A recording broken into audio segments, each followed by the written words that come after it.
नमस्कार दोस्तों, स्वागत है आपके YouTube चैनल स्टडी ऑल में। फ्रेंड्स, आज हम लेकर आए हैं आपके लिए बाल विकास एवं शिक्षा शास्त्र के top 100 one liner question answer. तो फ्रेंड्स, आज हम देखेंगे पूरे 100 क्वेश्चन, जैसे बहुत ही मोस्ट इंपॉर्टेंट क्वेश्चन है। आपको एक बार जरूर देखना चाहिए यह पूरा वीडियो। अगर यह वीडियो आपको पसंद आए तो चैनल को सब्सक्राइब आप जरूर कीजिए, क्योंकि ये बहुत ही मोस्ट इंपॉर्टेंट क्वेश्चन है फ्रेंड्स। इसी प्रकार के हम क्वेश्चन आगे भी आपके लिए लाते रहेंगे।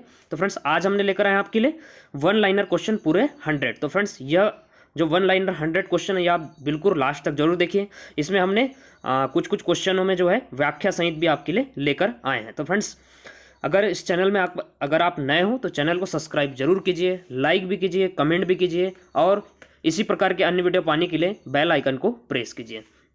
तो फ्रेंड्स, देखते हैं हम आज का पहला क्वेश्चन। वन लाइनर क्वेश्चन है बाल विकास एवं शिक्षा शास्त्र का पहला क्वेश्चन। फ्रेंड्स, पहला क्वेश्चन है कि बालकों का भाषाई विकास का क्रम क्या है। तो फ्रेंड्स, बालकों में जो भाषाई विकास का क्रम किस प्रकार होता है, तो पहला होता है रोना, बबलना और हाव भाव। तो फ्रेंड्स, इस प्रकार जो है बालकों का भाषाई विकास का क्रम होता है। तो फ्रेंड्स, अपना करेक्ट आंसर अपने किस प्रकार क्रम में होता है, तो आपको बता दिए, रोना पहला होता है, बबलना होता है और हाव भाव होता है। इस प्रकार से जो है बालकों का भाषाई विकास का क्रम होता है। सेकंड क्वेश्चन देखेंगे फ्रेंड्स, बालक सबसे पहले क्या बोलता है। तो फ्रेंड्स, बालक जो होता है वह सबसे पहले क्या बोलता है, तो वो फ्रेंड्स वह सबसे पहले माँ शब्द बोलता है, तो उसे हम व्यंजन कहते हैं। मतलब बालक सबसे पहले क्या बोलता है, तो वह व्यंजन बोलता है और माँ शब्द बोलता है।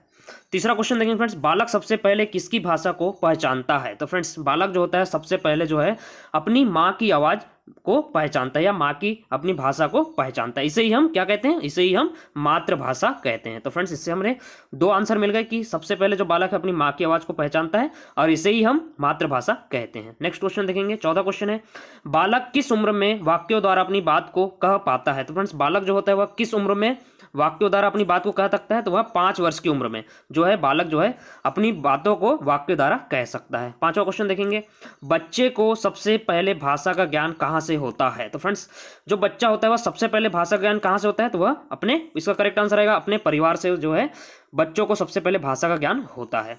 सेकंड क्वेश्चन, छठा क्वेश्चन देखेंगे, छठवीं कक्षा में पढ़ने वाले बालक का शब्द भंडार लगभग कितना होता है। तो फ्रेंड्स, छठवीं कक्षा में पढ़ने वाला बालक का शब्द भंडार लगभग 50,000 तक होता है। फ्रेंड्स, सभी क्वेश्चनों का आंसर आपको ध्यान से याद रखना है, क्योंकि हमने single line diagram, single liner जो है क्वेश्चन हमने लिए हैं। और फ्रेंड्स, अगर चैनल में नए हो तो चैनल को सब्सक्राइब जरूर कर दीजिए। सातवां क्वेश्चन देखेंगे, 10वीं कक्षा में पढ़ने वाले बालक का शब्द भंडार लगभग कितना होता है। तो फ्रेंड्स, 10वीं कक्षा में पढ़ने वाला बालक का शब्द भंडार 80,000 होता है। आठवां क्वेश्चन देंगे, लड़का एवं लड़कियों में से किसका शब्द भंडार अधिक होता है। तो फ्रेंड्स, इसका करेक्ट आंसर आएगा लड़कियों का शब्द भंडार अधिक होता है। तो फ्रेंड्स, इसका करेक्ट आंसर आपको मिल गया कि लड़का में लड़कियों में किसका शब्द भंडार अधिक होता है, तो लड़कियों का शब्द भंडार अधिक होता है। नौवां क्वेश्चन देखेंगे हम, भाषा को सीखने के साधन कौन कौन से हैं। तो फ्रेंड्स, भाषा सीखने के जो साधन है वह निम्न अनुसार बताए गए हैं। पहला है अनुकरण द्वारा, खेल विधि द्वारा, कहानी सुनकर, वार्तालाप द्वारा एवं प्रश्न उत्तर विधि से। तो फ्रेंड्स, अपन बता दें कि भाषा को सीखने के साधन कौन कौन से हैं, तो वह निम्नलिखित 5 साधन है। इस पांचों साधन से हम भाषा को सीख सकते हैं, तो वह हमने आपको बता दिए। 10वां क्वेश्चन है, जो लड़कियां संकेतों द्वारा बात करना किस उम्र तक सीख जाती है। तो फ्रेंड्स, जो लड़कियां होती है वह संकेतों द्वारा 6 वर्ष की उम्र तक सीख जाती है। तो करेक्ट आंसर आएगा अपना 6 वर्ष की उम्र में।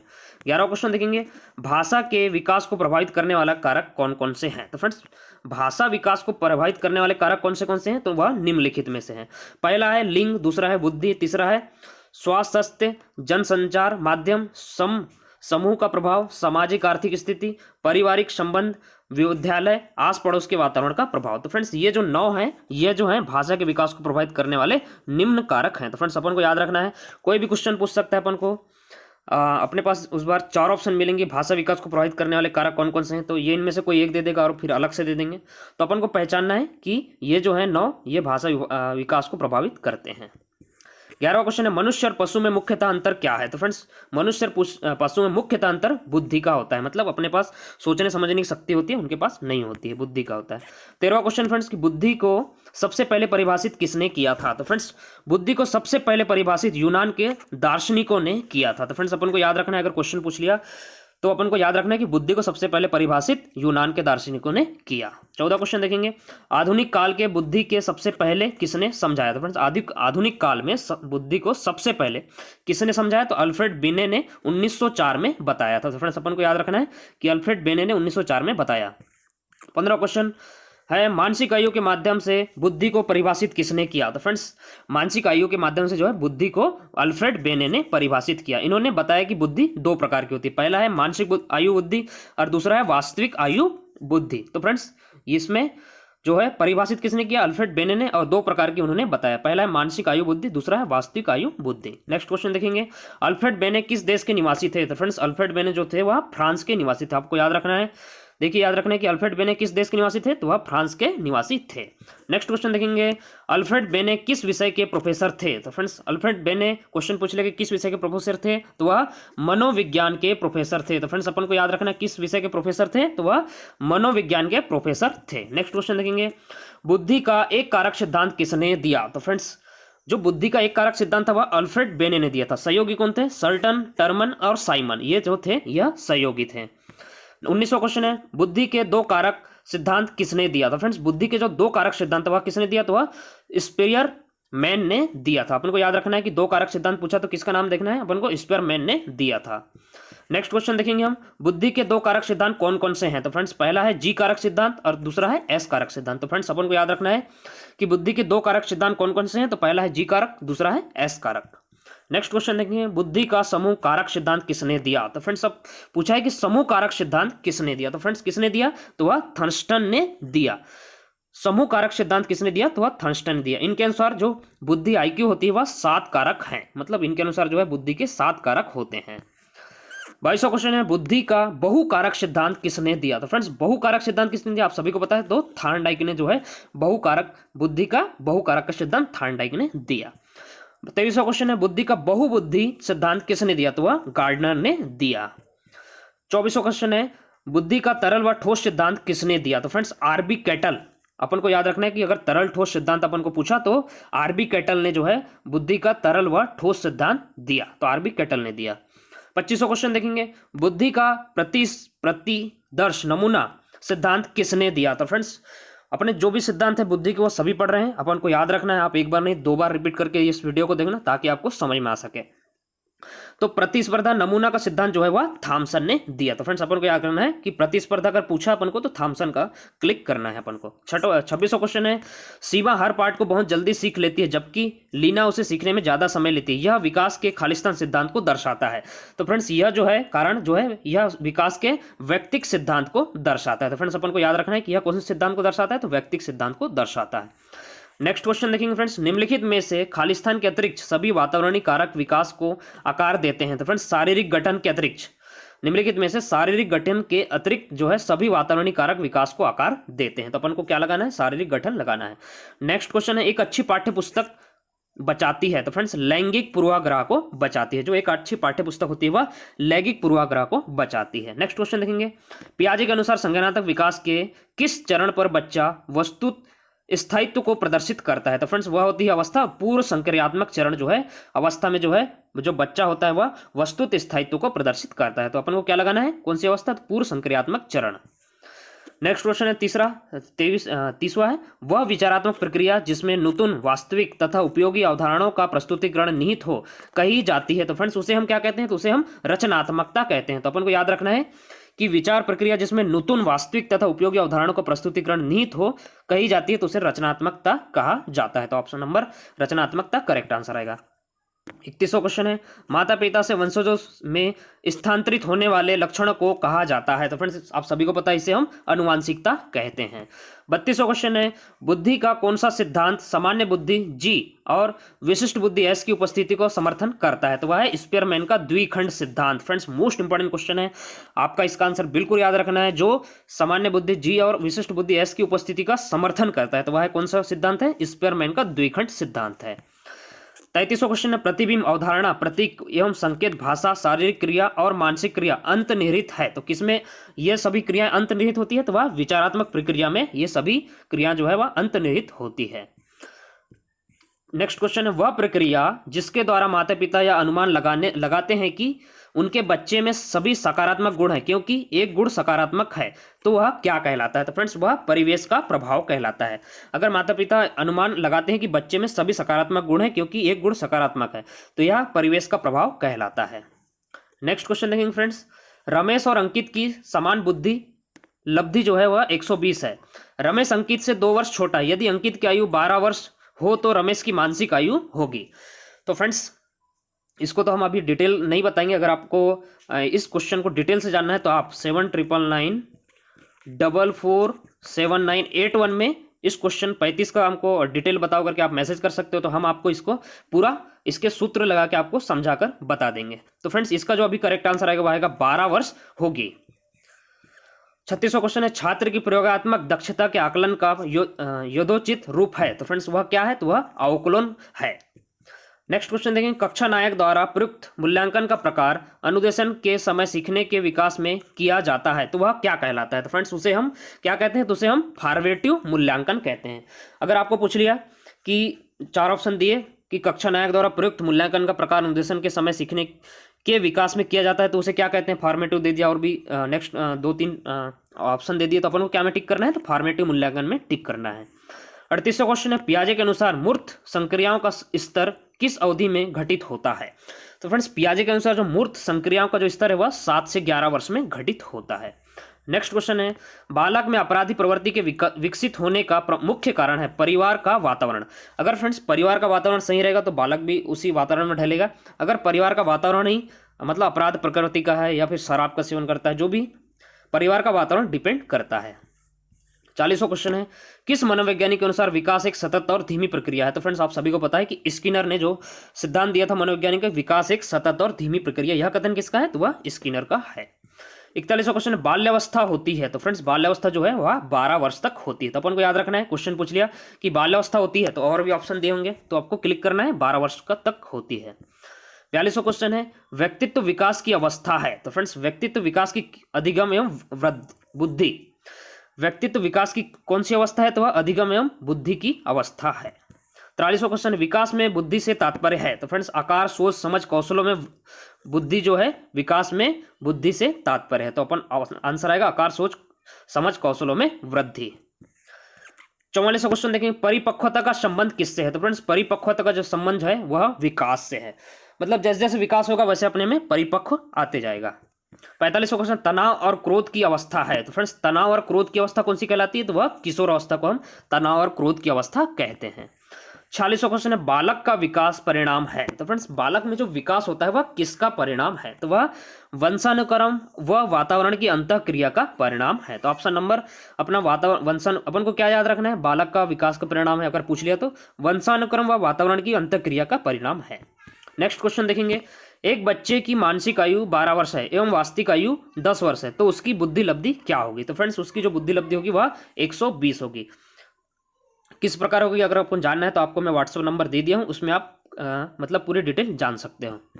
49वां क्वेश्चन है, शारीरिक विकास का क्षेत्र है। तो फ्रेंड्स शारीरिक विकास का क्षेत्र किसे कहा जाता है, तो वह स्नायु मंडल को शारीरिक विकास का क्षेत्र कहा जाता है। तो अपन याद रखना है स्नायु मंडल। 50वां क्वेश्चन है, श्यामपट्ट लिखते समय सबसे महत्वपूर्ण क्या है। तो फ्रेंड्स श्यामपट्ट में अगर अपन लिख रहे हैं तो सबसे महत्वपूर्ण क्या होता है, तो वह अच्छी लिखावट सबसे महत्वपूर्ण है। 51वां क्वेश्चन है, वह कौन सी अवस्था है जब बच्चा तार्किक रूप से वस्तुओं या घटनाओं के विषय में चिंतन प्रारंभ करता है। तो फ्रेंड्स वह जो अवस्था होती है वह मूर्त संक्रियात्मक अवस्था होती है, और यह जो है 7 से 11 वर्ष के बालकों में होती है। तो फ्रेंड्स अपने को 2 आंसर मिल गए, इसमें व्याख्या सहित मिल गए कि तार्किक रूप से वस्तु व घटनाओं के विषय में चिंतन प्रारंभ करता है। तो पहले तो एक क्वेश्चन पूछ सकता है कि किस अवस्था में होता है, तो अपन ने बता दिया कि मूर्त संक्रियात्मक अवस्था। अब फिर पूछ लिया कि कितने वर्ष में होता है, तो अपन 7 से 11 वर्ष के बालकों में होती है। 52वां क्वेश्चन है, वह कौन सी जगह है जहां बच्चे के संज्ञानात्मक विकास को सबसे बेहतर तरीके से परिभाषित किया जा सकता है, तो वह है विद्यालय एवं कक्षा में। सबसे अच्छे जो हम संज्ञानात्मक विकास को बेहतर तरीके से परिभाषित किया जा सकता है, तो वह जो स्थान होता है, वह जगह होती है, वह विद्यालय एवं कक्षा में हम कर सकते हैं।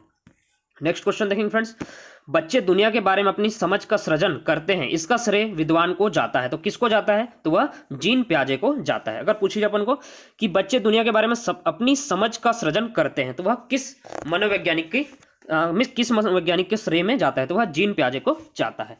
तो फ्रेंड्स अपन को उसमें क्लिक करना है जीन पियाजे को। 54वां क्वेश्चन है, आकलन को उपयोगी और रोचक प्रक्रिया बनाने के लिए किसके प्रति सचेत होना चाहिए। तो फ्रेंड्स अगर अपन को आकलन को उपयोगी एवं रोचक प्रक्रिया बनाना है तो अपन को किसके प्रति सचेत होना चाहिए। तो उत्तर है हमारे पास आकलन को उपयोगी और रोचक प्रक्रिया बनाने के लिए शैक्षिक और शैक्षिक क्षेत्रों में विद्यार्थी के सीखने के बारे में जानकारी प्राप्त करने के लिए विविध तरीकों का प्रयोग करना चाहिए। तो फ्रेंड्स इस प्रकार से जो है हम आकलन को उपयोगी एवं रोचक बनाने में सफल होंगे। नेक्स्ट क्वेश्चन देखेंगे, शिशु अपने एवं अपने संसार के बारे में अधिकांश बातें खेल के माध्यम से सीखता है, यह किस विद्वान ने कहा है। तो फ्रेंड्स यह जो कथन है यह कथन स्ट्रेंग ने कहा है। तो फ्रेंड्स अपन को याद रखना है यह कथन जो है वह सनस्ट्रेंग ने कहा है। तो ऑप्शन ये सनस्ट्रेंग राइट आंसर आएगा। नेक्स्ट क्वेश्चन देंगे, विकास कभी ना समाप्त होने वाली प्रक्रिया है, यह विचार किससे संबंधित है। तो फ्रेंड्स यह जो विचार है वह निरंतरता का सिद्धांत से संबंधित है। तो फ्रेंड्स अपना करेक्ट आंसर आएगा निरंतरता का सिद्धांत से संबंधित है। 57वां क्वेश्चन देखेंगे, बच्चे के बौद्धिक विकास की 4 विशिष्ट अवस्थाओं की पहचान किस विद्वान द्वारा की गई। तो फ्रेंड्स जीन पियाजे के द्वारा की गई। जो बच्चे के बौद्धिक विकास की 4 विशिष्ट अवस्था थी उनकी जो पहचान है वह जीन पियाजे के द्वारा की गई। नेक्स्ट क्वेश्चन है, परिवार एक साधन है। तो फ्रेंड्स परिवार एक अनौपचारिक शिक्षा का साधन है। अपने पास क्वेश्चन इसको 2 प्रकार से पूछ सकता है। अनौपचारिक शिक्षा का साधन कौन है, तो वह परिवार आता है। अगर क्वेश्चन पूछ लिया परिवार एक साधन है तो वह किसका साधन है, तो वह एक अनौपचारिक शिक्षा का साधन है। 59वां क्वेश्चन है, एक शिक्षक विद्यार्थियों में सामाजिक मूल्यों को विकसित किस तरह से कर सकता है। तो फ्रेंड्स एक शिक्षक जो है विद्यार्थी के अगर सामाजिक मूल्यों को विकसित करना है तो वह किस प्रकार से कर सकता है। तो फ्रेंड्स एक शिक्षक आदर्श रूप से बर्ताव कर विद्यार्थियों में सामाजिक मूल्यों को विकसित कर सकता है। मतलब वो प्रेमपूर्ण आदर से पेश आएगा तो बच्चों में वह सामाजिक मूल्यों को विकसित कर सकता है। 60 क्वेश्चन है, शिक्षा का बर्ताव किस तरह का होना चाहिए। तो फ्रेंड्स शिक्षा का जो बर्ताव है वह आदर्शवादी होना चाहिए जिससे वह सभी बच्चे सीख सकें। 61वां क्वेश्चन है, किस अवस्था में बच्चे अपनी समकक्षी वर्ग के सक्रिय सदस्य बनते हैं। तो वह आप सभी को पता होगा किशोर अवस्था में बनते हैं। नेक्स्ट क्वेश्चन है फ्रेंड्स, प्राथमिक शिक्षा के लिए बाल मनोवैज्ञानिक का ज्ञान क्यों आवश्यक है। तो फ्रेंड्स मोस्ट इंपोर्टेंट क्वेश्चन है, पेडागोजी का क्वेश्चन है, शिक्षा शास्त्र का क्वेश्चन है कि प्राथमिक शिक्षा के लिए बाल मनोविज्ञान का ज्ञान क्यों होना चाहिए। तो फ्रेंड्स क्यों होना चाहिए, क्योंकि प्राथमिक शिक्षक के लिए बाल मनोविज्ञान का ज्ञान जो है बच्चों के व्यवहार को समझने में शिक्षक की सहायता करता है। और जो शिक्षक है बच्चों का व्यवहार को समझ गया तो वह फिर उसको अच्छी से अच्छी शिक्षा दे सकता है। 63वां क्वेश्चन है, बुनियादी स्तर पर मातृभाषा में शिक्षा देना क्यों बेहतर है। तो फ्रेंड्स बुनियादी स्तर पर अगर माने हम तो मातृभाषा में शिक्षा देने से प्रकृति वातावरण में बच्चों को सीखने में सहायता करेगा, क्योंकि अगर वह मातृभाषा में सीखेगा तो उसे जल्दी समझ में आ जाएगा। नेक्स्ट क्वेश्चन देखेंगे, खिलौने की आयु किस अवस्था को कहा जाता है। तो फ्रेंड्स पूर्व बाल्यावस्था को जो है वह खिलौनों की आयु कहा जाता है। 65 क्वेश्चन है, जिन इच्छाओं की पूर्ति नहीं होती उनका भंडार गृह कौन सा है। तो फ्रेंड्स उसे हम क्या कहते हैं, जिन इच्छाओं की पूर्ति नहीं होती उनका भंडार गृह कौन सा है, तो वह इदम में, इदम जो है वह जिन इच्छाओं की पूर्ति नहीं होती उनका भंडार गृह कौन सा है, तो वह इदम में है। तो ऑप्शन नंबर इदम करेक्ट आंसर आएगा। 66वां क्वेश्चन है, छात्र केंद्रित शिक्षण का आशय किससे है। तो फ्रेंड्स छात्र केंद्रित क्वेश्चन बोल रहा है कि छात्र केंद्रित शिक्षण का आशय किससे है। तो फ्रेंड्स स्वाभाविक से होगा, छात्र केंद्रित शिक्षण का आशय हुआ प्रत्येक छात्र की आवश्यकताओं को ध्यान रखने से है। 67वां क्वेश्चन है, शिक्षा की खेल विधि का अर्थ क्या है। तो फ्रेंड्स शिक्षा की खेल विधि का अर्थ क्या है, खेल क्रियाओं द्वारा शिक्षा, मतलब खेल क्रियाओं द्वारा, मतलब खेल के द्वारा अपन शिक्षा ग्रहण करना शिक्षा की खेल विधि का अर्थ होता है। 68वां क्वेश्चन है, प्रयोजनवाद ने किसे जन्म दिया। तो फ्रेंड्स प्रयोजनवाद ने किसे जन्म दिया, तो वह प्रोजेक्ट विधि को जन्म दिया। तो फ्रेंड्स अपन को याद रखना है कि प्रयोजनवाद ने किसे जन्म दिया, तो वह प्रोजेक्ट विधि को जन्म दिया। 69 क्वेश्चन है, शिक्षा में प्रयोजनवाद की विचारधारा का प्रवर्तक कौन था। तो वह विलियम जेम्स था। तो फ्रेंड्स अपन को याद रखना है प्रयोजनवाद अगर आ गया कि विचारक का प्रवर्तक कौन था, तो वह विलियम जेम्स था। 70 क्वेश्चन है कि बच्चों के सबसे उत्तम शिक्षक वह है जो स्वयं बालक जैसा हो, यह कथन किसका है। तो यह मेनकेन ने कहा था। यह कथन किसका है, यह कथन बार बार पूछा गया है कि बच्चों के लिए सबसे उत्तम शिक्षक वह है जो स्वयं बालक जैसा हो, यह कथन किसका है, तो यह मेनकेन ने कहा था यह कथन। तो फ्रेंड्स अपन को याद रखना है मेनकेन ने कहा था। 71 क्वेश्चन है, शिक्षक आचार संहिता क्या है। तो फ्रेंड्स शिक्षकों के मानक व्यवहारों की सूचक पुस्तिका जो है वह शिक्षक की आचार संहिता कहा जाता है उसे ही। 72वां क्वेश्चन है, शिक्षकों की योग्यता प्रयासों एवं उसके व्यवहार का सही मूल्यांकन किसके द्वारा किया जा सकता है। तो फ्रेंड्स उसके छात्रों द्वारा। अगर शिक्षक कैसा है उसकी हमको योग्यता या प्रयासों का अगर मूल्यांकन करना है तो छात्रों के द्वारा कर सकते हैं, क्योंकि अगर छात्र से मूल्यांकन कैसे होगा, अगर छात्र सही जवाब दे रहे हैं, सही आदर्श में रह रहे हैं, अच्छी योग्यता है छात्रों में, तो मतलब उनका शिक्षक अच्छा है। नेक्स्ट क्वेश्चन देखेंगे 73, छात्रों में वैज्ञानिक दृष्टिकोण उत्पन्न के द्वारा किया जा सकता है। तो फ्रेंड्स तर्क संगत विचारों के प्रस्तुतिकरण द्वारा जो है छात्रों में वैज्ञानिक दृष्टिकोण उत्पन्न किया जा सकता है। 74 क्वेश्चन है फ्रेंड्स कि सामाजिक समायोजन का कठिन काल किसे कहा जाता है। तो फ्रेंड्स मोस्ट इंपोर्टेंट क्वेश्चन है कि सामाजिक समायोजन का कठिन काल किसे कहा जाता है। तो वह पूर्व किशोरावस्था को जो लड़कियों एवं लड़के दोनों के संदर्भ में है। पूर्व किशोरावस्था को सामाजिक समायोजन का कठिन काल कहा जाता है, जो दोनों में कॉमन रहता है। 75 क्वेश्चन है छात्रों का विश्वास प्राप्त करने हेतु शिक्षक को उनके साथ कैसा व्यवहार करना चाहिए। तो फ्रेंड्स मित्र जैसा व्यवहार करेंगे तो वह छात्रों में विश्वास प्राप्त कर सकते हैं वह शिक्षक। नेक्स्ट क्वेश्चन है एक अध्यापक की दृष्टि में कौन सा कथन सर्वोत्तम है। तो फ्रेंड्स एक अध्यापक अगर आप हो, जैसे आप टीचर बनने वाले, तो आपके दृष्टि में कौन सा कथन सर्वोत्तम होना चाहिए। तो यह कथन है कि प्रत्येक बच्चा सीख सकता है। मतलब अपन को किसी को यह नहीं मानना चाहिए कि यह बच्चा सीख नहीं सकता, कि यह सीख सकता है। तो अपना जो दृष्टि में कथन सर्वोत्तम जो है वह प्रत्येक बच्चा सीख सकता है, हम सिखा सकते हैं। 77वां क्वेश्चन है शिशुअवस्था की मुख्य विशेषता नहीं है। तो चिंतन प्रक्रिया जो है वह नहीं है। 78वां क्वेश्चन है मैकडूल के अनुसार मूल प्रवृत्ति जिज्ञासा का संबंध सवेग कौन सा है। तो वह आश्चर्य। मैकडूल के अनुसार जो मूल प्रवृत्ति जिज्ञासा का जो संबंध है वह आश्चर्य से है।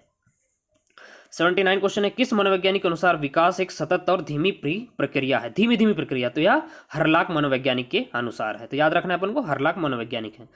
80वां क्वेश्चन है लॉरेंस कोहलबर्ग विकास के क्षेत्र में शोध के लिए जाने जाते हैं। तो वह नैतिक विकास के शोध के लिए जाने जाते हैं। अपन को याद रखना है लॉरेंस कोहलबर्ग विकास के क्षेत्र में शोध के लिए जाने जाते हैं, तो नैतिक विकास के क्षेत्र के शोध के रूप में जाने जाते हैं। 81 क्वेश्चन है बिग व हेट खालिस्तान की विशेषताओं को सर्वोत्तम रूप से व्यक्त करने वाला एक शब्द है। परिवर्तन शारीरिक, सामाजिक और मनोवैज्ञानिक होता है। तो फ्रेंड्स बिग व हिट खालिस्तान की विशेषता को सर्वोत्तम रूप से व्यक्त करने का वाला एक शब्द है। तो वह है किशोर अवस्था की विशेषता को सर्वोत्तम रूप से व्यक्त करने वाला एक शब्द कौन है। तो वह किशोर अवस्था। बिग व हेड जो है वह किशोर अवस्था की विशेषता को सर्वोत्तम रूप से व्यक्त करने वाला एक शब्द है। तो वह शब्द है किशोर अवस्था।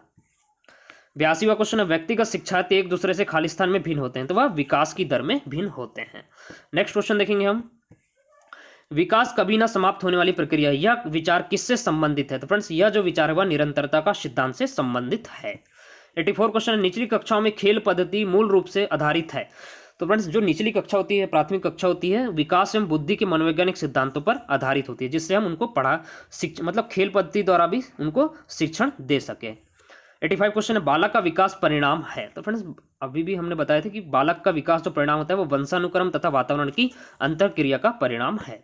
86 क्वेश्चन है विद्यार्थियों में सामाजिक विकास विकसित करने हेतु एक अध्यापक को चाहिए कि वह जाने विद्यार्थी के सभी पक्षों को उनको जानना आवश्यक है, तभी हम विद्यार्थी में सामाजिक विकास को विकसित कर सकते हैं। 87 क्वेश्चन है शरीर के आकार में वृद्धि होती है क्योंकि शारीरिक और ज्ञात्यात्मक विकास, शरीर के आकार में वृद्धि होती है क्योंकि शरीर और ज्ञात्यात्मक विकास होता है, इसलिए जो है शरीर के आकार में वृद्धि होती है। 88 क्वेश्चन है शरीर विकास का क्षेत्र है तो वह स्नायु मंडल विकास का क्षेत्र। शरीर का विकास क्षेत्र किसके अंतर्गत आता है। तो वह स्नायु मंडल के अंतर्गत आता है। 89 क्वेश्चन है बाल्यावस्था होती है तो वह 12 वर्ष तक होती है। नेक्स्ट क्वेश्चन है विकास की वृद्धि से तात्पर्य है। तो आकार, सोच, समझ, कौशलों में वृद्धि जो है विकास में वृद्धि से तात्पर्य है। बाल्य विकास का सही क्रम होगा। तो फ्रेंड्स बाल्य विकास का सही क्रम कैसा है। बाल्यावस्था, किशोरावस्था और प्रौढ़ावस्था। तो फ्रेंड्स यह क्वेश्चन पूछा गया है एक दो बार कि बाल विकास का सही क्रम 4-5 ऑप्शन दिए जिसमें किशोरावस्था, प्रौढ़ावस्था इधर उधर दिया जाता है। तो इसका सही क्रम होता है बाल्यावस्था पहला, किशोरावस्था फिर प्रौढ़ावस्था। 92वां क्वेश्चन विकास शुरू होता है। तो फ्रेंड्स प्रसव पूर्व अवस्था से जो है विकास शुरू हो जाता है। तो अपन को क्या में क्लिक करना है, अगर क्वेश्चन पूछ लिया विकास शुरू होता है तो वह प्रसव पूर्व अवस्था से शुरू होता है। 93 क्वेश्चन है बुद्धि एवं विकास से में क्या संबंध है। तो फ्रेंड्स एक दूसरे के पूरक होते हैं। तो ये चीज याद रखना अपन को, बुद्धि और विकास जो है एक दूसरे के पूरक होते हैं। परिपक्वता का संबंध है। तो फ्रेंड्स परिपक्वता का संबंध जो है वह विकास से है। 95 क्वेश्चन है बुद्धि एवं विकास मुख्यतः सिद्धांत है। तो व्यक्तिक अंतर का सिद्धांत मुख्यतः किसके सिद्धांत है। बुद्धि और विकास का मुख्य सिद्धांत क्या है। तो व्यक्तिक अंतर का सिद्धांत जो है बुद्धि एवं विकास का मुख्य सिद्धांत है। 96 क्वेश्चन है किशोर अवस्था की अवधि है। तो फ्रेंड्स किशोर अवस्था की अवधि 12 से 19 वर्ष जो है किशोर अवस्था की अवधि कहा जाता है। 97 क्वेश्चन है विकास कैसा परिवर्तन है। तो फ्रेंड्स विकास जो है एक प्रकार का गुणात्मक परिवर्तन है। तो अपन को याद रखना है क्या परिवर्तन है, तो गुणात्मक परिवर्तन है। 98 क्वेश्चन है बुद्धि का संबंध किससे है। तो फ्रेंड्स बुद्धि का जो संबंध है वह आकार व भार से है। अपन को याद रखना है बुद्धि का संबंध जो है वह आकार व भार से है। 99 क्वेश्चन है फ्रेंड्स अगर आप चैनल में नए हो तो चैनल को सब्सक्राइब जरूर कीजिए, लाइक भी जरूर कर दीजिए, इतनी हम आपके लिए मेहनत किए हैं। तो किस आयु काल में मानसिक विकास अपनी उच्चतम सीमा पर पहुंच जाता है? तो फ्रेंड्स किस आयु में कि मानसिक विकास अपनी उच्चतम सीमा पर पहुंच जाता है? तो वह 15 से 20 वर्ष की जो आयु होती है उसमें हमारा जो मानसिक विकास जो है वह उच्चतम सीमा पर पहुंच जाता है। फ्रेंड्स लास्ट 100 क्वेश्चन है कि किशोर अवस्था में सामाजिक विकास पर जिसका प्रभाव नहीं पड़ता है वह निम्न में से कौन सी है? तो वह है असुरक्षा। असुरक्षा जो है जिसमें पर सामाजिक विकास का प्रभाव नहीं पड़ता है। तो फ्रेंड्स ये थे हमारे top 100 question, one liner question. आप अगर चैनल में नए हैं तो चैनल को सब्सक्राइब जरूर कर दीजिए। अगर आपको किसी भी बाल विकास या हिंदी या मैथ्स या फिर पर्यावरण अध्ययन की अगर आपको पीडीएफ चाहिए तो आप इस नंबर पर मैसेज करके पीडीएफ ले सकते हैं। 7999447981 पर आप हमें मैसेज करके फ्री एंड कॉस्ट पीडीएफ ले सकते हैं। थैंक यू, धन्यवाद।